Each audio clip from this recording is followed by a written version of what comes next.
Hi, I'm Jay Loftus, and I'm here with HandsDownMusic.net. Well, I would say it had to have started at 5 when my mom signed me up for piano lessons. That made me realize that music existed, you know. And then when I heard that song, Money for Nothing by Dire Straits, or I Want My MTV with Sting in that song, and Mark Knopfler playing that guitar, I'm just like, that lick opened up, and I was like, yeah, I want to do that. Like, I don't care what I have to do, like, I want to make that noise come out of something. So I picked up a guitar and started playing ever since then. Yeah, I played, a kid that I went to school with in 5th grade actually got me into the guitar, and he was really into Green Day and the Goo Goo Dolls and a lot of 90s rock bands, so, and he and his brother played guitar, so I kind of just, I borrowed one of their guitars and I kind of played with them and messed around a little bit, and that's where I was like, alright, this is kind of cool. And then I started taking lessons because I realized I wanted to be serious about it and actually learn it. And when I started taking lessons, I met my guitar teacher, who actually was really, really heavy on songwriting and really heavy on singing, also not just guitar playing. So I kind of hit the lottery with that and met somebody that could steer me in a direction that I was going to eventually go. So yeah, it's been crazy. I mean, I've had ups and downs. I've met people that I thought were going to pan out awesome, you know, and it ended up costing me everything I've ever saved in my life, you know, and that was a hard pill to swallow. But just recently, I've been fortunate enough to meet only good people and only intelligent people and only people that have my best interest at heart. So and that's who I'm working with now. I'm working with K&S Productions, and they're a great production team that they know. They've written songs for the people in the industry. They've written music for a lot of different people. They've never really worked on a solo project or a solo artist, so we're kind of just building this thing from the ground up and seeing where it'll go. Yeah, X Factor, I guess they email people, they scan YouTube, and they look for people that they think will be decent, you know, bring something to the show, and they emailed me a few times and asked me if I wanted to, and I respectfully said no thank you, because I don't think that those kinds of shows, those kinds of things are the best thing for my style of music, you know. It's more of a grassroots kind of build a local following and get bigger from there kind of thing. People always ask me why I don't try out for American Idol and X Factor and all those things, and I'll always say, well, I'd rather start from the bottom and work my way up than from the top and work my way down. It started, I guess, it started with me dating this one girl right after high school, and that of course ended like they all do, you know. So I wrote this song for Now, and that was a song that got the producers that I'm working with now interested in working with me. They heard that song, and that's what told me, like, oh, you know what, you might actually have a decent shot at making a career out of this. And when I wrote that song, and the one after it that didn't make it to the EP, I think it was called I'm Fine, and I started from that point writing with my producers, co-writing, doing some more writing on my own, and we basically before we knew it had a full 7-8 songs to pick from, and we were like, cool, let's see what sounds best together on the album. Let's put an album out. So we decided to. We were actually kind of confused if we should put a full album or just an EP or something. Yeah. That was cool. The Velvet Arms video, my producer's wife, actually, my videographer, she was the one that kind of sprung the idea for the concept, and I was like, oh, that's kind of cool. She said, well, what if we already have a lyric video out, you know, and that has X amount of hits on it. Like, Velvet Arms is a pretty straightforward song as far as like what the lyrics are about, and we just put out Buried Treasure, and it'd kind of be cheesy if it's just every video was me rolling around with a girl on the beach, or, you know, with a girl in somewhere else, you know what I mean? So we're like, let's not look like we're trying too hard. Let's just put out a music video of thank you.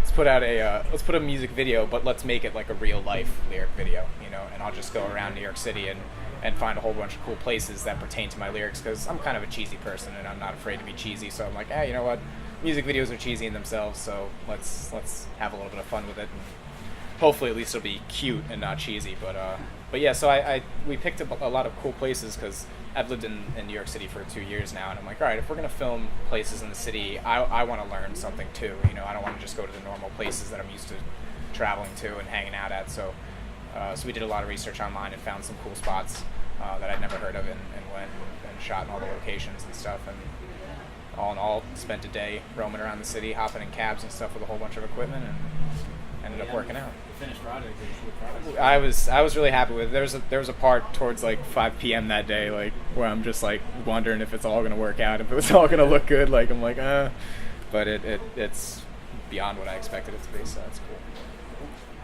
That was funny. I always say that I tell people that and I probably say it too much, that I hit the lottery with my life, but like things they seem to make sense with my music and with my career, and that the most recent thing being the band. You know, I put an ad out on Craigslist, and a drummer answered to it, and I had actually a few drummers. I had 6 or 7 come in for a rehearsal day one time and just try them out and test them out and stuff, and then me and the drummer auditioned other people ourselves.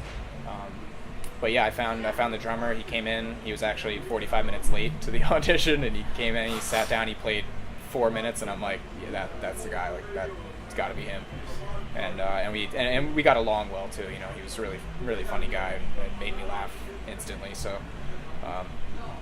yeah, that's how I met the drummer. I found the bassist through one of my producers. Actually knows a guy that lives in Asbury, New Jersey, where I've been playing some gigs and rehearsing lately, because my bassist and my guitar player, they're friends. They lived in Asbury, and that's where they're from. So I hooked up with them, and we use their rehearsal studio down at the shore, and we play and practice there. And first group of guys, it worked out, and it's been working out ever since. So yeah, we all seem to get along. That's pretty awesome. Seems too good to be true. Usually you deal with like one like asshole musician that's just like on his own thing. You know what I mean? Like got his own ego to fight, but no, they're all good guys. They understand what I was looking for mainly is they understand the project. They understand what this is, and you know where it wants to go, and they're all for it. So yeah, I mean it's hard to find musicians that, to be quite honest, are okay with just being the backing band. You know, I mean it's Jay Loftus. It's a singer-songwriter. It's not a band. So, but these musicians are better musicians than I'll ever be. I'll say that, and the reason that we sound good up there is because of them. It's not all me, but yeah, it's really cool. The college campuses are more of an intimate venue where it's like in a living room or a backyard or something like that, and those are cool and fun and all. But this Alive at 5 is like is the next step up. You know, this is full sound, full production, teams of people carrying your equipment up on stage and stuff. It's a lot to get used to. That's pretty cool. Yeah, no, opening for somebody. I'm big on 90s rock, so I listened to him a lot, you know, in the 90s, and I thought it was pretty cool that I got selected for this to open it up for it. I don't know if he is going to watch this or had any say in selecting me, but thanks. It is. Volume 1 means there's probably going to be Volume 2. Yeah, I have a lot of gigs booked up in the tri-state area, so I'm just going to basically play in these 3 states, get everybody knowing my name and talking about me, and get really tight with the band. And we have a lot of other college things going on that we're in the process of ironing out right now. It's just more college dates and stuff like that. But yeah, taking it one day at a time. We'll see how it goes. Shooting videos, recording. Oh yeah, actually no, I'm sorry. Yeah, I'm releasing a second EP. I have don't know exactly when it's going to come out yet, but we've got most of the songs recorded, so it's about time to assemble it.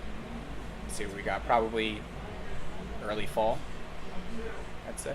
Don't quote me on that.